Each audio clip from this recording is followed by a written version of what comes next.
Ako nga pala si Ern Formarano for ITV.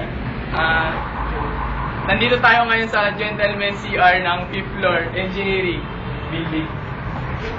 Kaya tayo nag-video ngayon kasi magpapasalamat ako sa aking mga magulang na nagpaaral sa akin.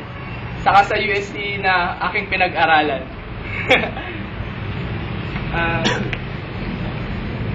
Kundi dahil sa mga suporta ng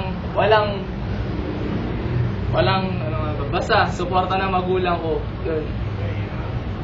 Hindi ako makakatapos ngayong March.